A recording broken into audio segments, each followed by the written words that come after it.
Καλησπέρα σε όλες και όλους λοιπόν. Good evening, ladies and gentlemen, and welcome to the 9th Zoom lecture of the 57th public lecture series of the Archaeological Research Unit. It is a pleasure and great honor to welcome our today's distinguished invited speaker, Annemarie Weyl Carr, Professor Emerita of Art History at Southern Methodist University in Dallas, and Vice President of the Board of the Cyprus American Archaeological Research Institute in Nicosia. Professor Carr's BA is from Swarthmore College and her PhD from the University of Michigan. She has served in numerous positions throughout her academic career. She became professor in 1999 and University Distinguished Professor of Art History at the Southern Methodist University in 1999. She also held numerous visiting fellowships, namely at the Dumbarton Oaks Center for Byzantine Studies, Yale University, the University of Pittsburgh, and many others. She has received several fellowships and awards for her teaching and research from the Institute for Advanced Study at Princeton, the College Art Association, the National Humanities Center, and many, many more. Professor Carr has published extensively on Byzantine and post-Byzantine painting, on art and issues of cultural interchange in the Eastern Mediterranean, on medieval women artists, and above all, on Cyprus. Her remarkable list of publications includes 6 books, the most recent being Famagusta, Art and Architecture, published with Turnout in 2014, and as seen across time, The Church and Frescoes of the Panagia Phormiotis at Cyprus, edited with Andreas Nikolaidis and published with Dumbarton Oaks in 2012. She has also published more than 80 fascinating papers in journals and edited volumes, as well as numerous book reviews. She is currently working on the cave church of Saint Marina in Kalamun, Lebanon, and a book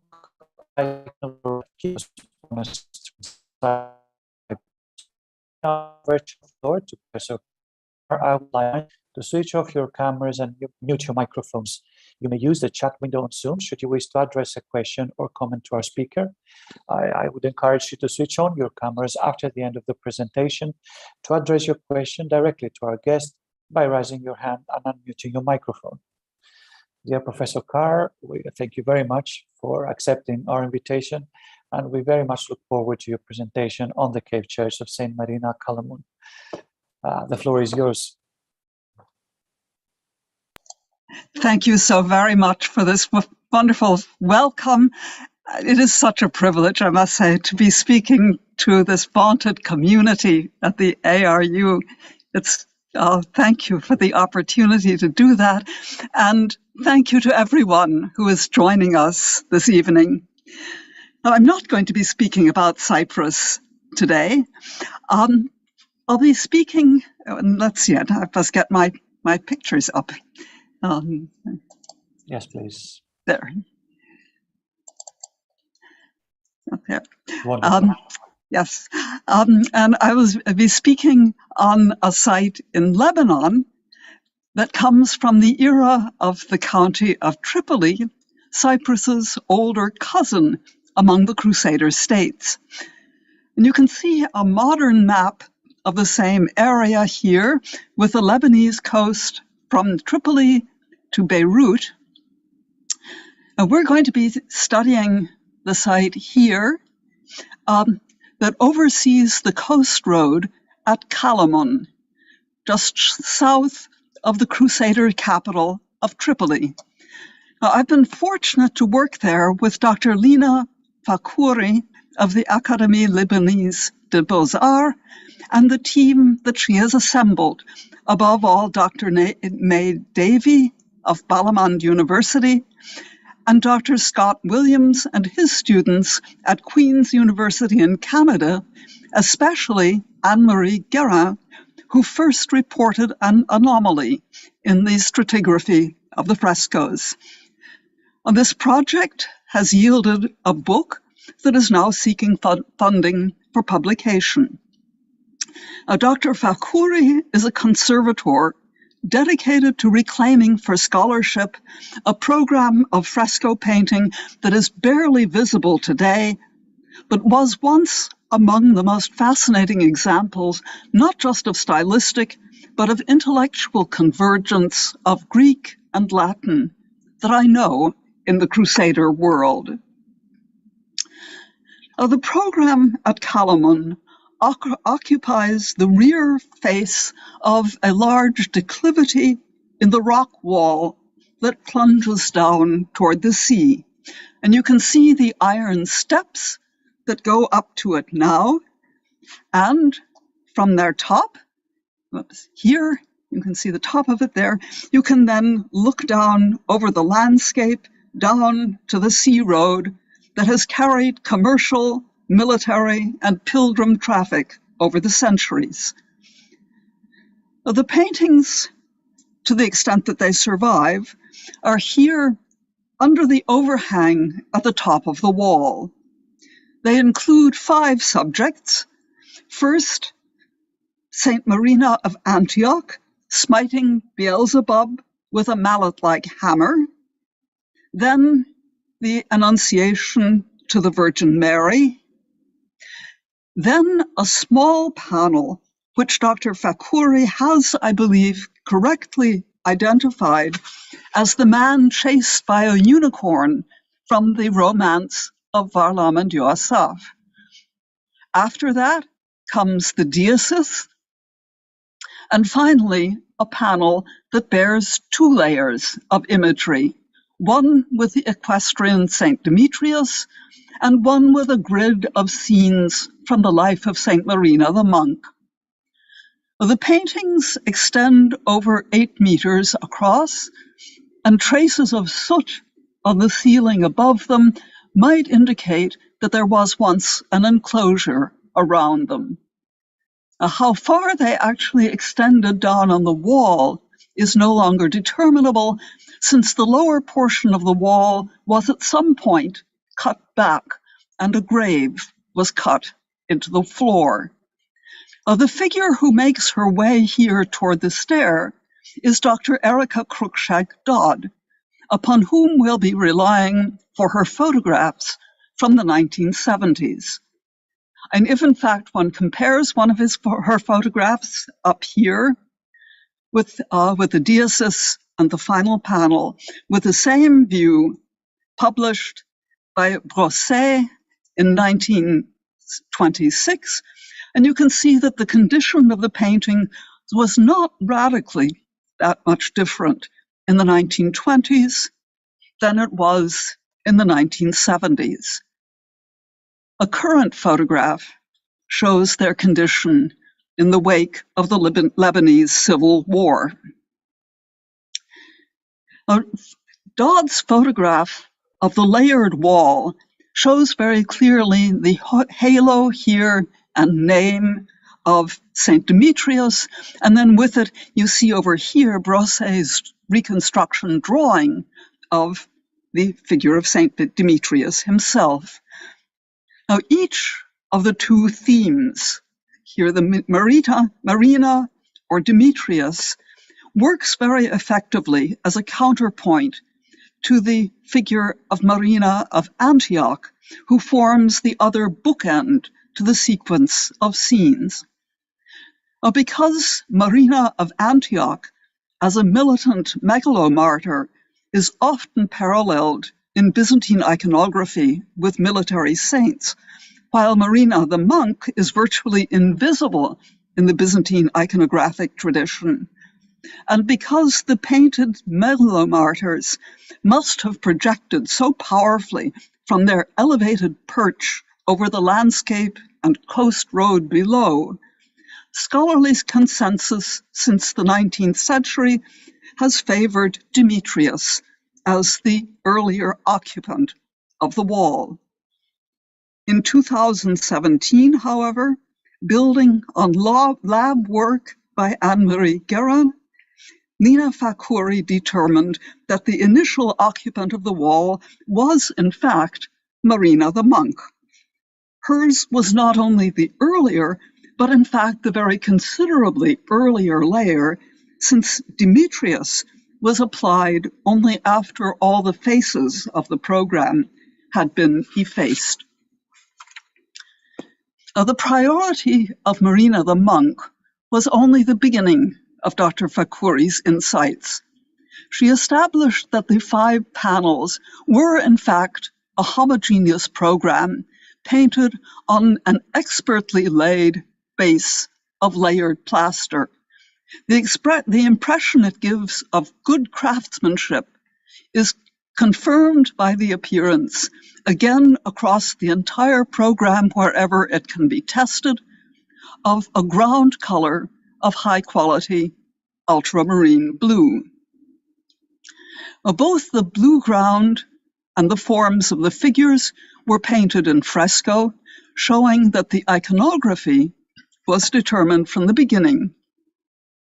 In it, the figures of Marina, in some sense, close as parentheses around an interestingly split center in which the Annunciation on one hand balances the Diasis on the other, with the two Marys back to back. Mary's conspicuously extended hand in the Diasis proclaims her the most potent intercessor with Christ. But her hand is echoed by the raised hand of the Annunciate Virgin, making visible the bond of her intercessory power with her maternity. And together, they emphasize the centrality of the Mother of God, enabler of the salvific incarnation. And it's really this complementarity, and not the Diasis as such, that is then framed by the two saints Marina, flanking the dual center of Annunciation and Diasis. They yield an ensemble concentrated to an unparalleled degree upon women as actors of the holy. And while one can't dismiss the possibility that other walls might have introduced further scenes, and the rock wall was surely the dominant one here, and it embeds the holy in a panoply of female sanctity. And no other mural program that I know speaks in the Byzantine cultural sphere, speaks so emphatically through female figures, and that the saint was known as sacred to Marina of Antioch and was known as a recourse for women suffering problems with lactation, both resonate with the emphasis upon women. Now, fairly soon, however, Dr. Fakhouri showed, the iconography that was established in this initial layer was then repeated in a second painting campaign. This one used heavier, darker colors that strayed at times over the initial contours. And one can actually watch this sort of layering, doubling process at points, for instance, in the Diasis, as with the Mother of God here. And you can see here her purple mephorion, which then has been painted over with a heavier, darker color, which then strays out from the initial contour over here. Or very intriguing is her hand, which is reproduced over here as a detail. And her hand overlaps the throne of Christ, as you can see here. And it did that in the first layer of the painting too, because as one can actually see, because there is a break in the surface of the flesh painting, and you can see then through it, and it's actually over here, an area in which you can see down to another layer of light, creamy ochre with the fingers delicately outlined.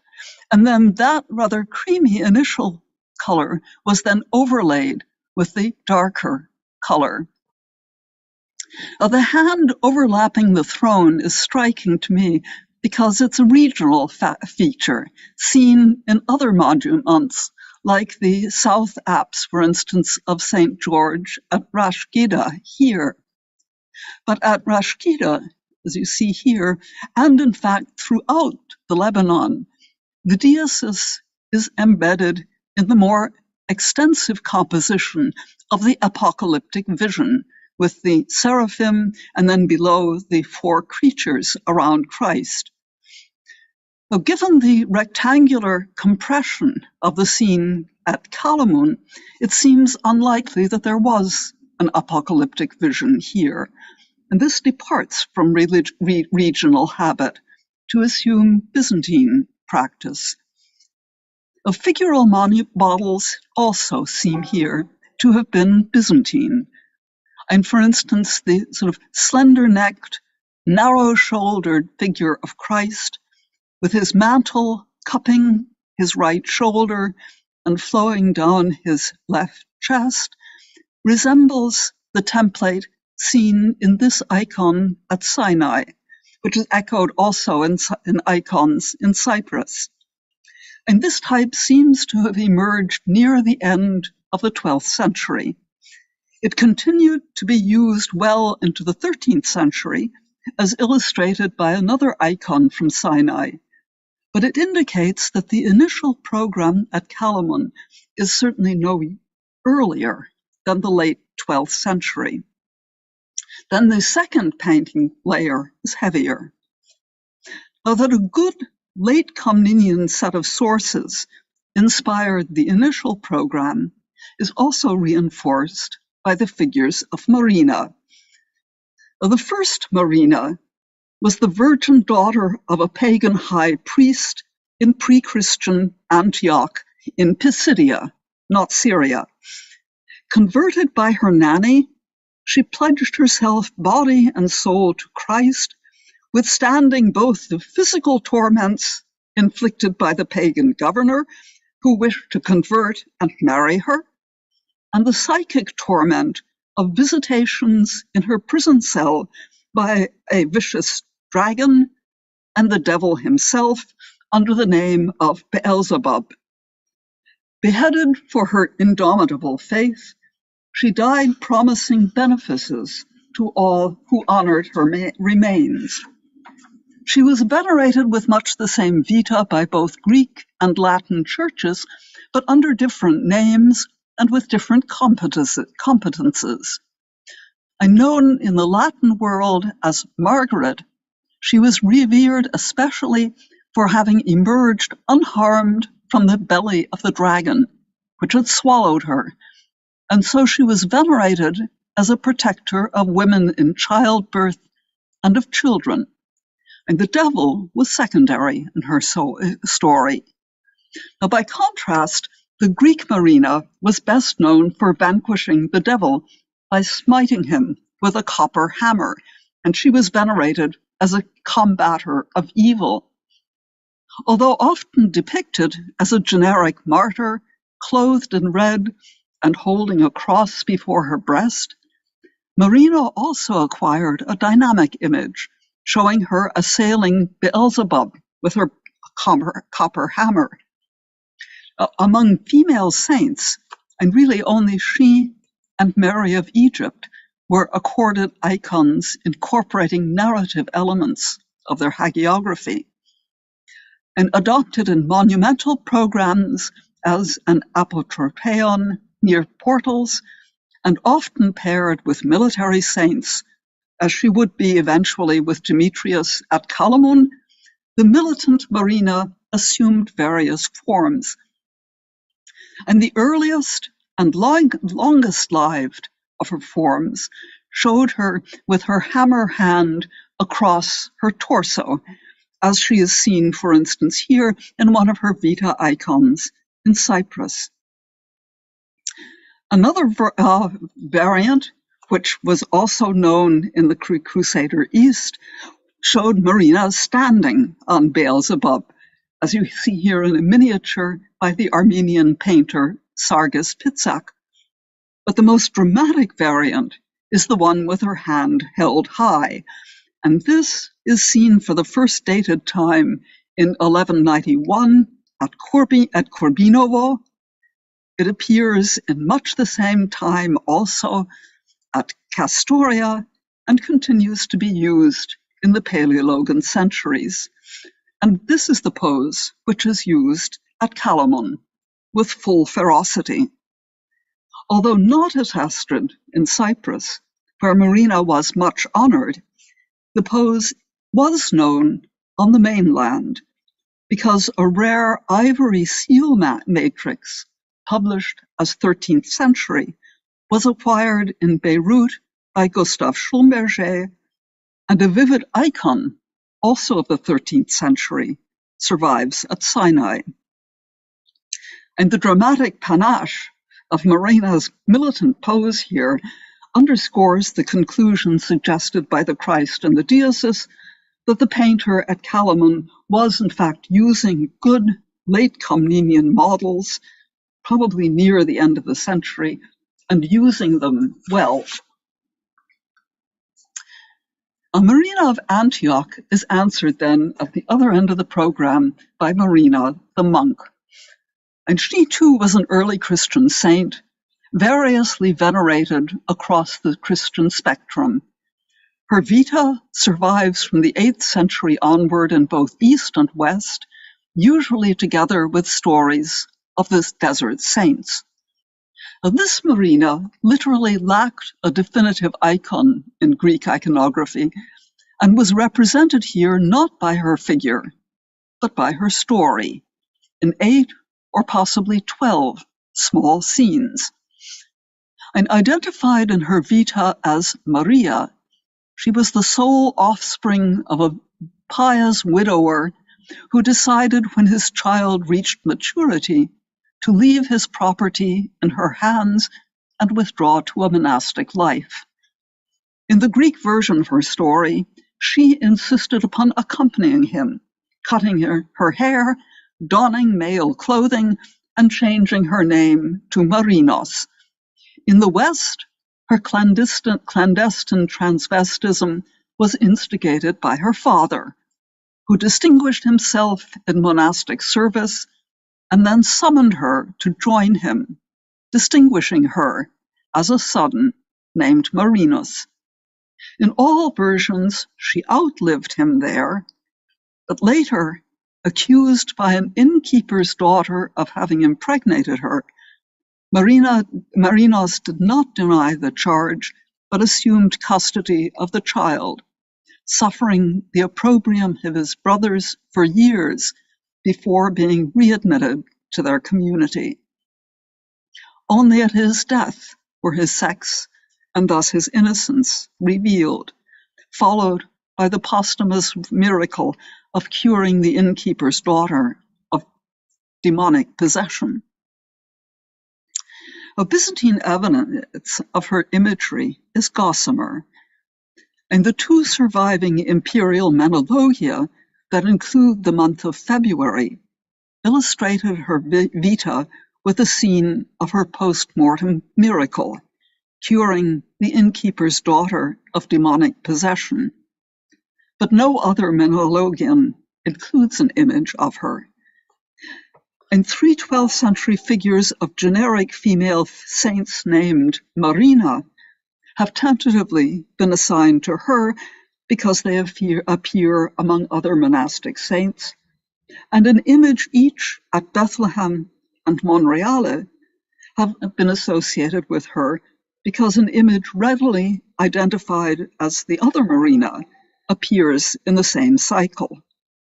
It's really only at Kalaman, for the first time since the imperial menologia, that Marina the Monk emerges clearly with a story and an identity of her own.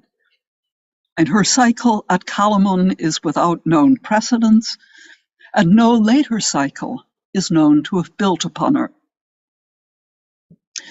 Her iconography in the West follows an inverse path, and no image of Marina the Monk, generic or otherwise, is known until the 14th century. And then her story suddenly appears in a copy of Jacopo da Voragine and in 3 compendious and superbly illuminated manuscript copies of, or compiled from, the Vitae Patron, the lives of the desert saints. And the story of Marina the Monk is the only subject that is illuminated in all 3 of the books. As at Kalaman, it is narrated in successive vignettes, but different vignettes in each book. And here, for instance, we see Marina going off to do monastic business. She encounters the innkeeper and, of course, the child. And then eventually you see her exposed at her death. And in another of the two manuscripts, one sees the beginning of her story in its Latin version, as the father retreats into the monastery, but so yearns for his child that the abbot finally asks him what's the matter. He confesses that he has a child, but he fears to say that it's a daughter. The abbot urges him to bring the child, which he does, having disguised her. And so Marina is tonsured. The father dies. He goes on into his monastic life and eventually to his monastic death. The Latin programs tell us that Marina the Monk had a presence in the West, but they do not cast light back on Kalamun. Now, as we turn to the Kalamun images, what stands out perhaps first, at least to me, is that we are now in a Greek monastic picture. And there are no Franciscan cowls. Instead, one has the Byzantine analavos. The long lines and slender forms of the figures stand out familiarly. In fact, looking at the sequence of 4 vignettes that survive, one is struck by their kinship with the illuminations in the Climacus manuscripts, especially a 12th century one like this one in the Vatican. And the discrete march of pastel-colored buildings, topped either with gables or with domes, the forms of their decoration with dentelations or with delicate strings of interlaced decoration, the soberly colored figures with their vertical lines and closed contours, the lightly bending postures that allow hands and heads to project in responsive mutual interchange are seen in both. I think, again, they reveal a figure fully conversant with the conventions of 12th century Byzantine art. But significantly, Kalamun's scenes of Marina are not simply Byzantine, and they tell her story not as it was transmitted in Greek, but as it was told in its Latin legend version. And the forms themselves tell the story, although they are confirmed by later inscriptions. And in the first scene, for instance, a figure who is not in monastic costume, particularly father, is addressing a smaller figure, this one identified, in fact, as Maria with an N over it. And this presumably is the daughter, now Maria, but known as Marina. Then the next scene is in a monastic setting as a man petitions a senior monk. And the inscription shows that he is the father telling the abbot about his child, Deplorat ante abbatam potestans filiam suam. In the following scene, he presents his child, as the Vita says, to be schooled in monastic devotions.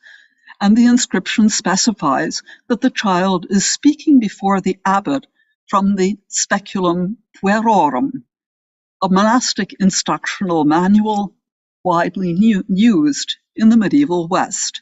And finally, in the last scene, the father dies. The cycle emerges then as a truly novel creation, Byzantine in form, but based on Latin narrative.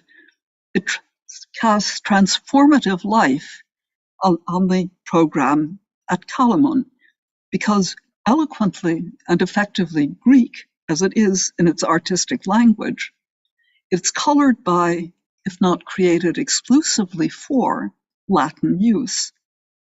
In fact, the sheer quality of the program's rich materials and strongly Byzantine models point to a high class and so plausibly Crusader involvement. So how then is one going to understand the use of those two Marinas? And Marina of Antioch assumes her militant guise most distinct from that of her Latin counterpart, and the monk has no Western iconographic presence at all until a century and a half later, after Calamon. But today, the cave is associated with Marina of Antioch, and it's been suggested that she really was the principal dedicatee of the site and the object of the devotions of regional believers, while Marina the Monk might have served the Latins.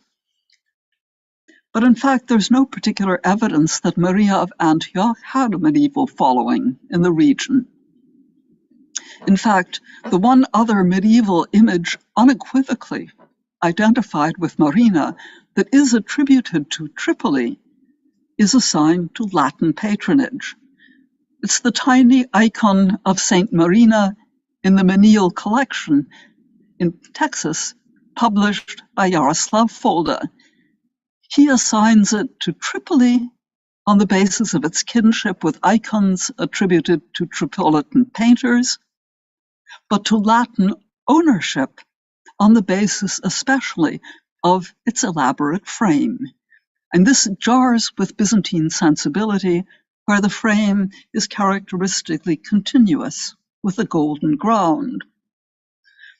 Now, which Marina the panel is supposed to represent is ambiguous, and the bright red garments point to Marina of Antioch, but the veiled piquancy of the face now suggests the monk instead. And we know, in fact, that the Latins did recognize and honor both Marinas. And this is demonstrated by the column paintings at the Church of the Nativity in Bethlehem. And among 48 images there, only 3, aside from Mother of God, portray women saints. 2 of these are labeled doubly as both Marina and Margaret. And one wears the red veil of Marina of Antioch, and you see her here, and she's assumed to be she. The other, which is dark cloud and typologically different, must be Marina the Monk. And both Marinas, apparently, were singled out for importance by the Crusader community. And although each was to some extent conflated with the Latin Saint Margaret, each one had her own image, as they did also at Calamon. And whatever the competencies were that they were supposed to represent, each had a place in Latin devotional life. Now, no firmer evidence of Latin veneration for the Marinas predates Calamon's initial program, and neither appears in the calendars and litanies of the Latin manuscripts. And yet some further insight into the veneration of Marina may be offered by the big group of 13th century panels at Sinai, known as Crusader icons, and icons that mingle Byzantine technique and iconographic types with features that schematize or depart from Byzantine usage. And their patronage is unclear, although the high proportion of Latins among the Sinai pilgrims makes it at least statistically plausible that some number of them must have been made for Latin pilgrims. Now, Maria of Antioch had a chapel at Sinai, and so is accounted a Sinaitic saint. But until the Crusader panels, she appears literally on just one 11th century icon at Sinai. And then in the Crusader group, she suddenly appears now 6 times over. Now, 4 of the 6 belong to a single stylistic group, of which the most prominent member has been attributed convincingly by both Weyl and Immerseel to a Tripolitan painter. They may all, in fact, have been made at Sinai, for they accompany Marina with Sinai's protectress, St. Catherine. Now, as on-site products, they could have attracted a diverse clientele, and they offer no indication of their likely patrons. But one does notice that 2 of them do adopt the Latin and not the Greek form of Catherine's name. They may have been painted for Latin devotees. And in fact, I really wonder if the choice of Marina here wasn't really due more to the pilgrims than to Sinai tradition. And one learns very little from these icons about the competences that Latins might have assumed, might have attributed to Marina. Well, the 5th of the icons, though,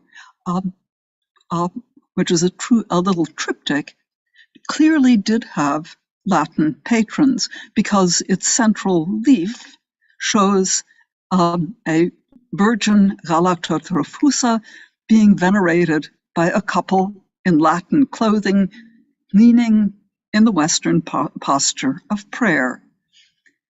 The Virgin over them is flanked by St. Catherine and a red-clad saint who is labeled Sancta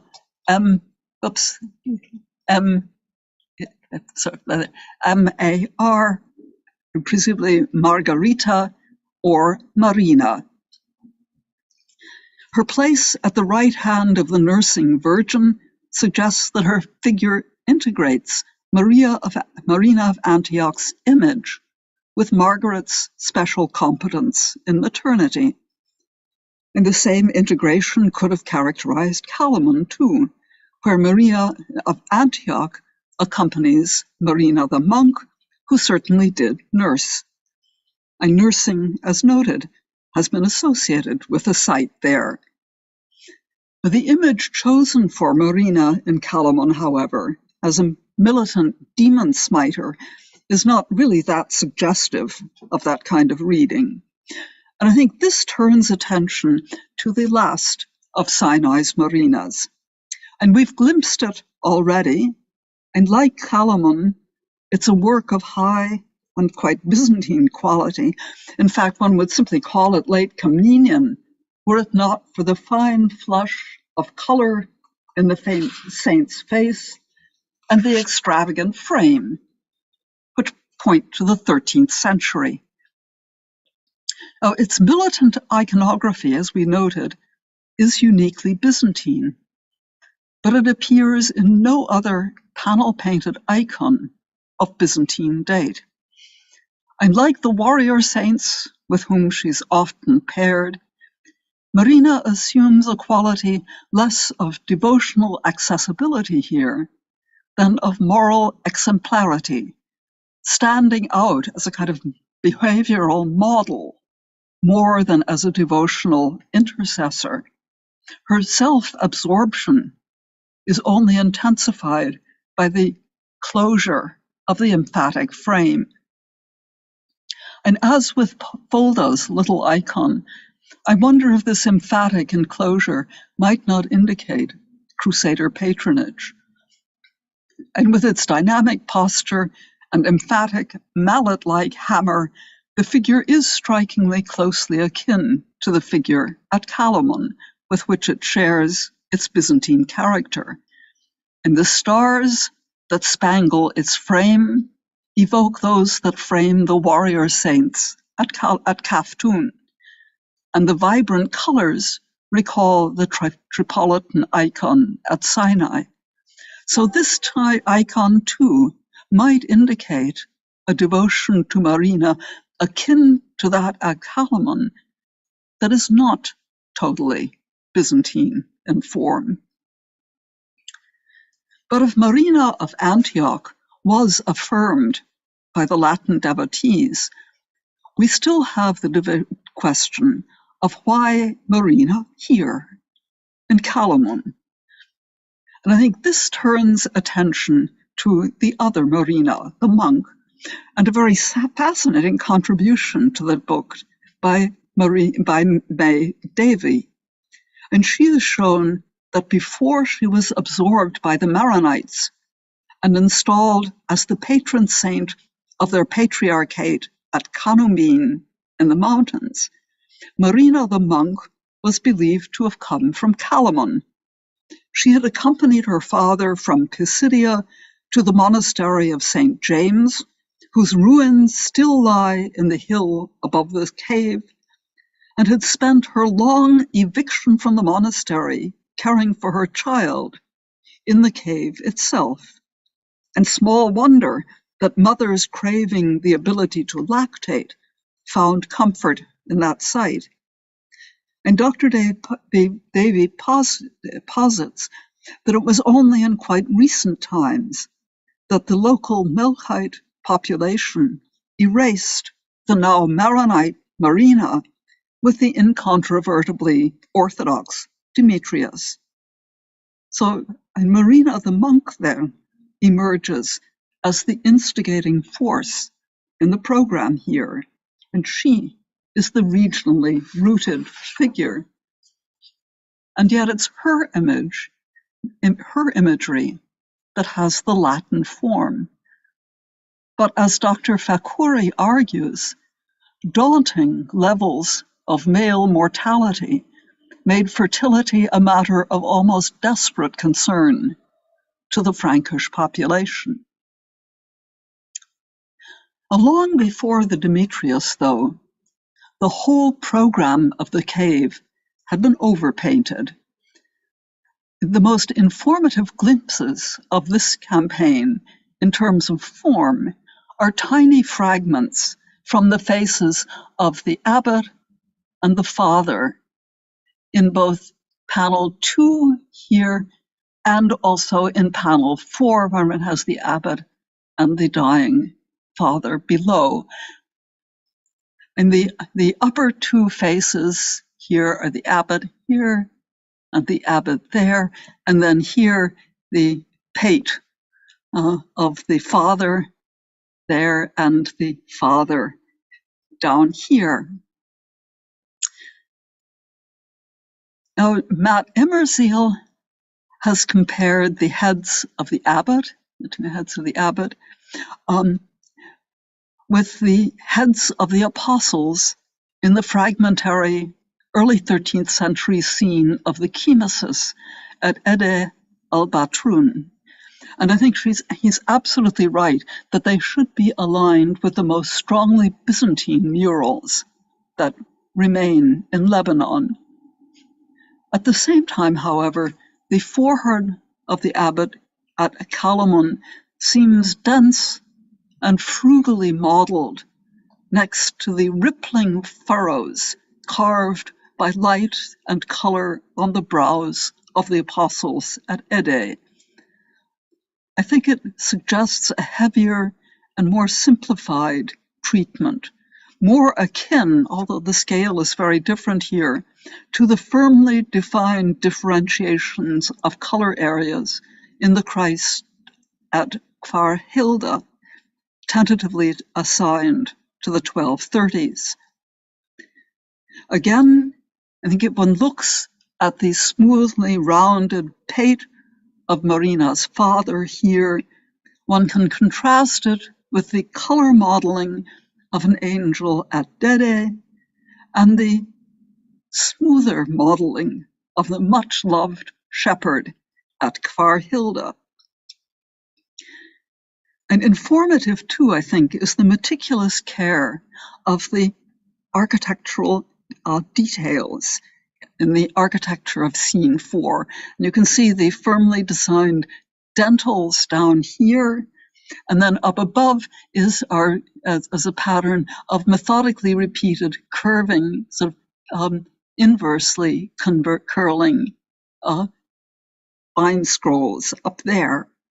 Both of these are patterns very well known from manuscript illumination from the 11th century onward, and they might well be viewed simply as one more way in which a good painter has internalized Byzantine models. But the same mirror image tendrils become a kind of sprezzatura hallmark of 13th century paintings in Tripoli, as seen clearly in the cuffs, cushions, and embroidered necklines in wall painting, but also in the icons at Sinai that are associated with Tripolitan painters. And while the chronology of the Sinai icons is still fluid, it has never moved any earlier than Kfar Hilda itself, and Kalamun's paintings must also belong near them. I think two conclusions emerge from these observations, and the first is chronological. And the second phase of paintings belongs in the second quarter, even already early in the second quarter of the 13th century.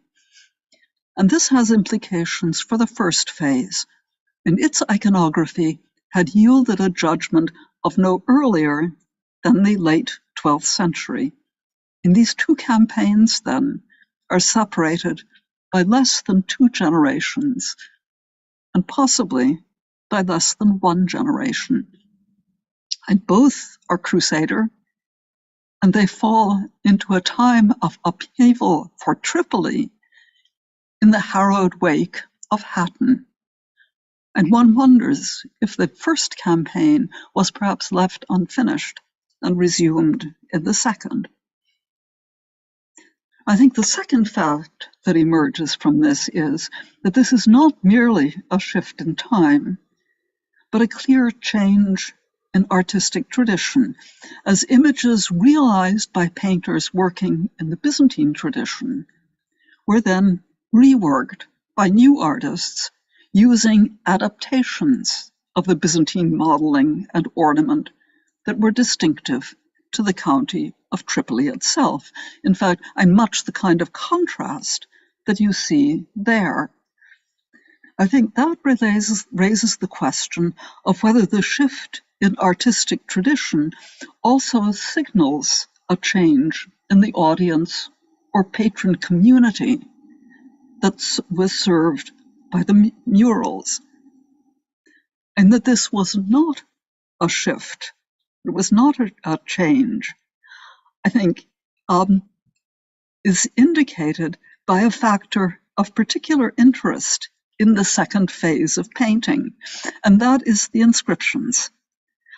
They belong to the second phase, and we've seen them and drawn upon them in the scenes of Marina the Monk, but in fact they occur throughout the program and give both the titles of scenes and all nomina sacra in Latin.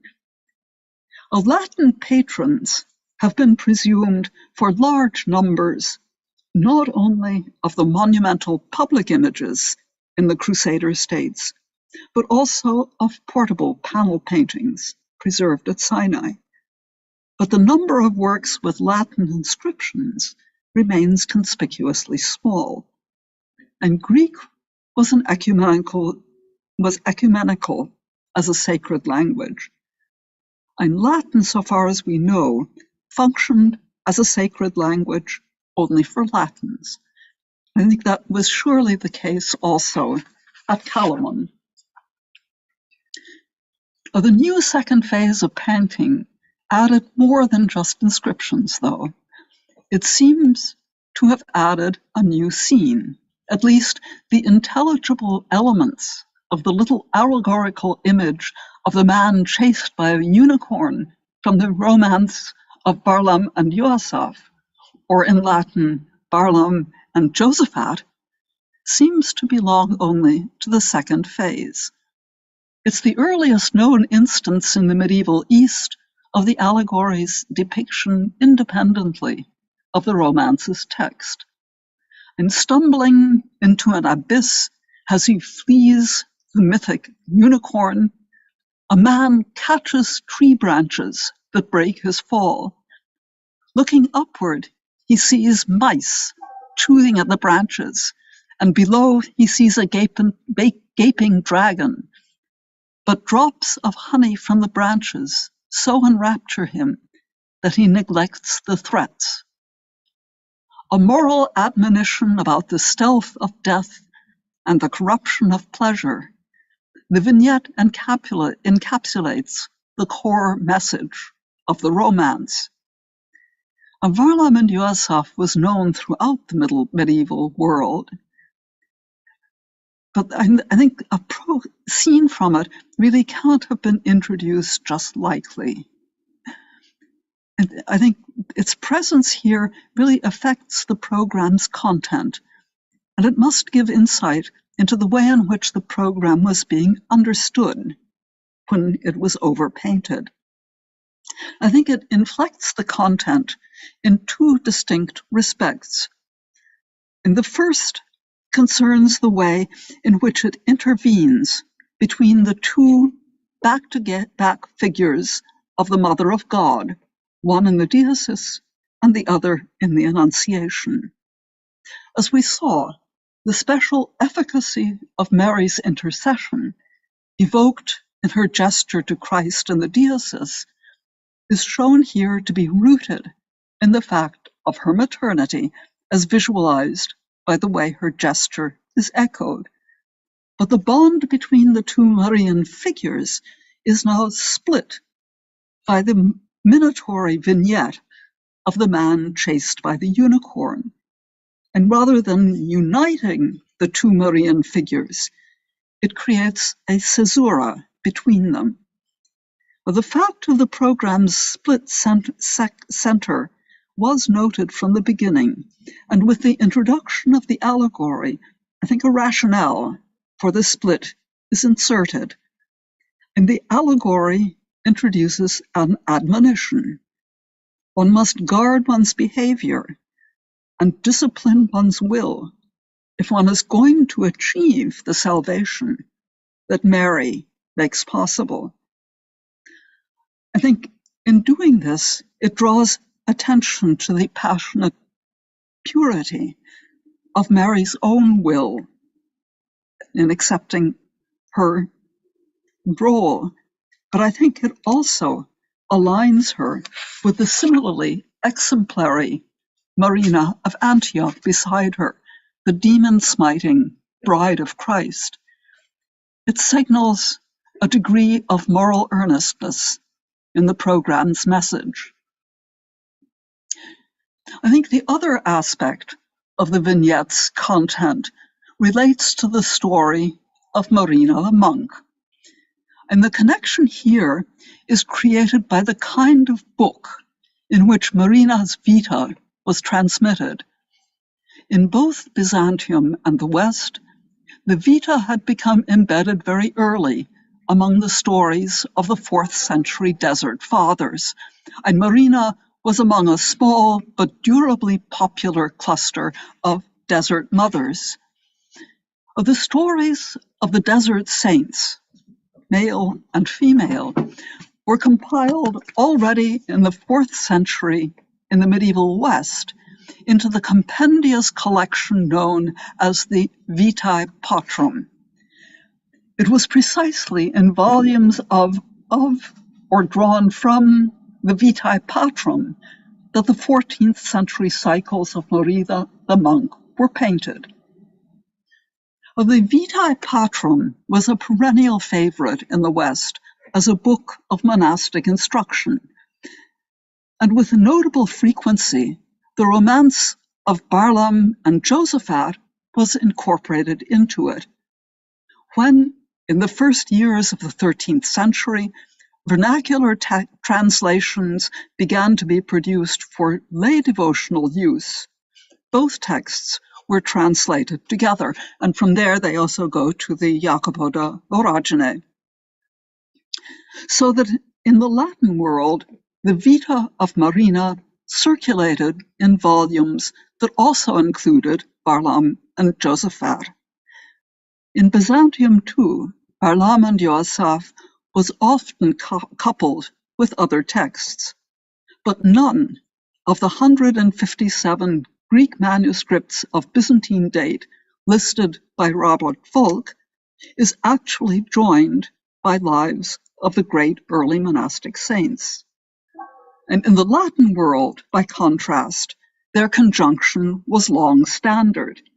Thus, to a Latin devotee, the coupling of Marina's life with an emblematic apologue from the Romance would not be exotic. They simply belonged together to the same literature. The allegory of the man chased by a unicorn inflected the assorted themes conjoined in Calaman's frescoes. It also reinforces the Latin identity of the devotees to whom the murals spoke. And the program does indeed treat Byzantine saints and desert monks from the East.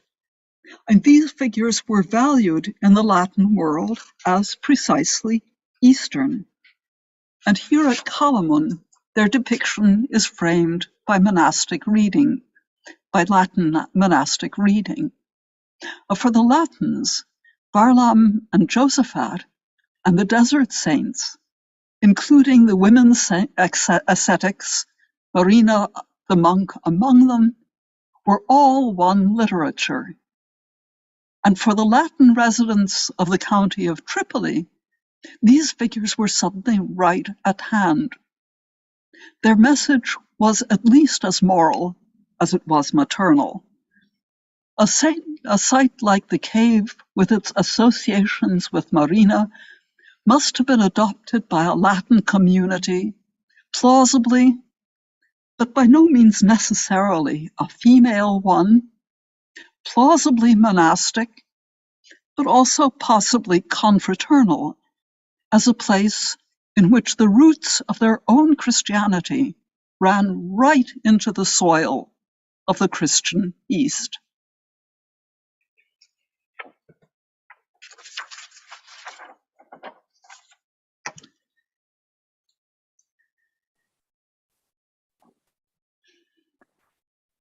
Thank you.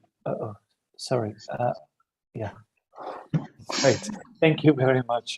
I'm sorry. I forgot to switch on my microphone. Thank you very much, Professor Carr. This was really truly fascinating. The way all these pieces of evidence come together is indeed intriguing, but also rewarding. You gave us so much fascinating detail that I think we need a few seconds to digest the wealth of information out of so badly preserved nowadays, badly preserved fresco, a program, a decorative program in the cave church. I would like now to ask everyone to switch on their cameras if they wish, or use our chat window to address a question or comment, or